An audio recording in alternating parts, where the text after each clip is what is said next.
Toulouse Mutualité vous présente l'interview de 18h d'Objectif News.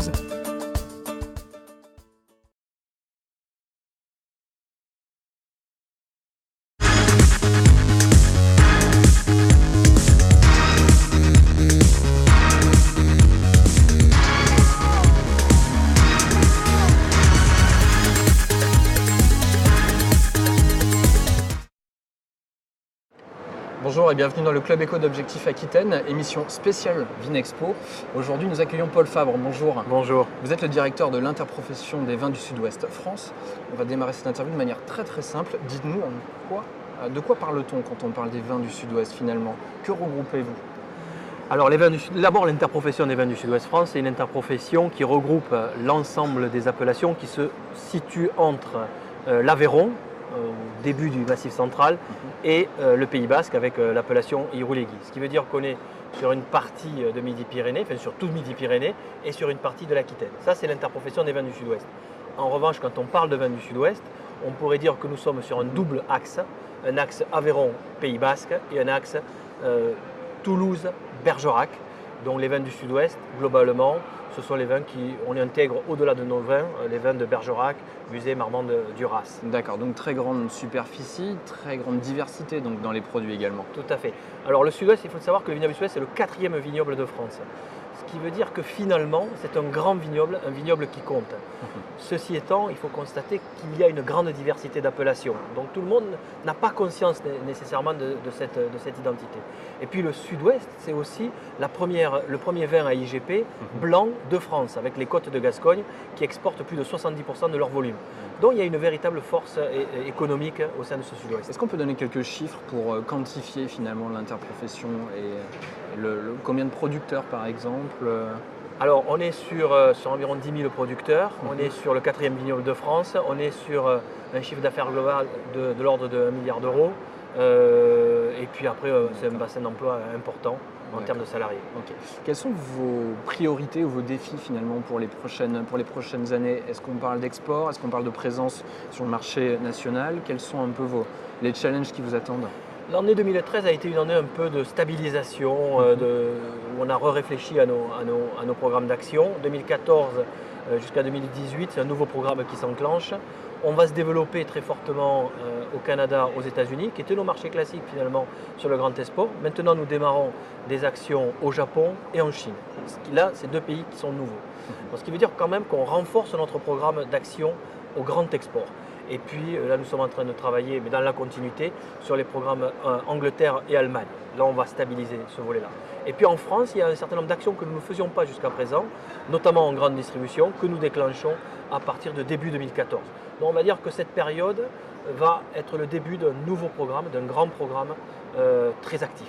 D'accord. Vous parlez de l'Angleterre, vous parlez de l'Allemagne, vous parlez un peu moins de la partie asiatique dont beaucoup parlent justement en ce moment. Est-ce que c'est quelque chose quand même sur lequel vous portez une grande attention? Oui, tout à fait. Donc dès cet automne, nous partons au Japon pour un grand événement presse. Et puis à partir de 2014, nous entamons nos actions en Chine et évidemment au Japon. Mais c'est nouveau. Jusqu'à présent, nous n'allions pas sur ces pays-là. Donc on va dire que oui, maintenant l'Asie est dans notre cible. D'accord.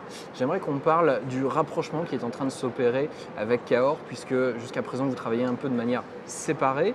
On a l'impression qu'il y a un dégel ces derniers mois. Que peut-on dire? Oui, il y a une étape décisive qui a été franchie puisque désormais nous sommes en partenariat complet avec l'interprofession de Cahors qui nous alloue une part de ses cotisations, donc une part de ses budgets, pour pouvoir participer aux actions communes, aux actions collectives. Alors ça n'empêchera pas Cahors d'avoir une activité spécifique à son appellation, comme c'est le cas pour les autres d'ailleurs, pour les Gascognes, pour le Madiran notamment, mais il participe désormais pleinement à nos programmes d'action collectifs. Donc ça c'est le point important. Donc il y a cette phase de rapprochement qui est entamée clairement après des années de débats, de discussions et de voir où on mettait le curseur. Donc ça c'est un point fort parce qu'on peut considérer que l'interprofession, depuis déjà une dizaine d'années, entame un programme de rapprochement avec toutes ces appellations. Au départ, c'était uniquement les AOC de Midi-Pyrénées. Puis se sont joints des appellations d'Aquitaine, notamment Tursan ou Irouléguy au Pays Basque. Puis on a introduit les IGP avec les côtes de Gascogne et maintenant c'est Cahors.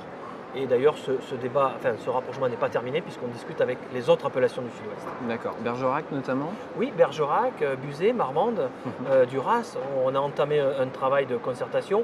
Avec Bergerac, c'est le travail le plus abouti, même si on n'est qu'au début du chemin. Notamment, c'était l'automne dernier, nous avons organisé un événement au Canada ensemble. C'est le deuxième événement au Canada que nous organisions ensemble, quand même le troisième.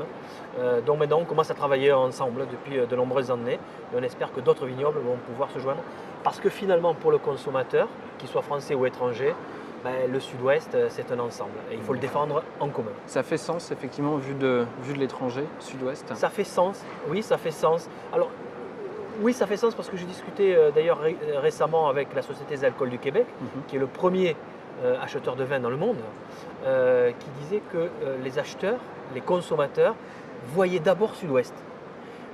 Même si certaines appellations, comme Madiran, Cahors ou Gascogne, sortent du lot, mais les consommateurs globalement réfléchissaient d'abord Sud-Ouest. Et donc je pense que cet ensemble a du sens parce qu'il permet à tout le monde de se retrouver sous une bannière commune et donc avoir plus de visibilité. Alors puisqu'on parle de bannière, un mot sur la bannière Sud-Ouest, Sud-Ouest France, mise en place pour Midi-Pyrénées et pour l'Aquitaine, portée par les deux régions. Quelle est votre position par rapport à ça? Je pense que c'est une très bonne chose parce qu'elle peut accompagner ce rapprochement qui se fait des différents vignobles. Quelque part, elle l'a suscité dans certains cas. Et des fois, en réfléchissant à des actions toutes simples, qu'est-ce qui fait qu'on peut se réunir sur un certain nombre d'actions. Donc, je pense que c'est positif parce qu'elle a accéléré les discussions entre vignobles du Sud-Ouest et elle a accéléré finalement le type d'action que nous pouvons faire ensemble. Ceci étant, il faut quand même considérer que la communication Sud-Ouest est bien spécifique aux dénominations qui ont le terme Sud-Ouest dans leur cahier des charges. Parce qu'on ne peut pas créer de confusion avec un univers bordelais qui a une réputation internationale qui n'a plus à démontrer, et un vignoble Sud-Ouest qui continue à se construire, qui continue à afficher son identité. Donc je pense que dès lors qu'on est dans ce juste équilibre, eh bien la bannière Sud-Ouest France est une excellente chose. D'accord. Paul Fabre, merci beaucoup d'avoir répondu à notre invitation. Merci à vous et merci à votre accueil. Bon salon Vinexpo. Merci à vous de nous avoir suivis dans le Club Éco d'Objectif Aquitaine. Toulouse Mutualité vous a présenté l'interview de 18h d'Objective News.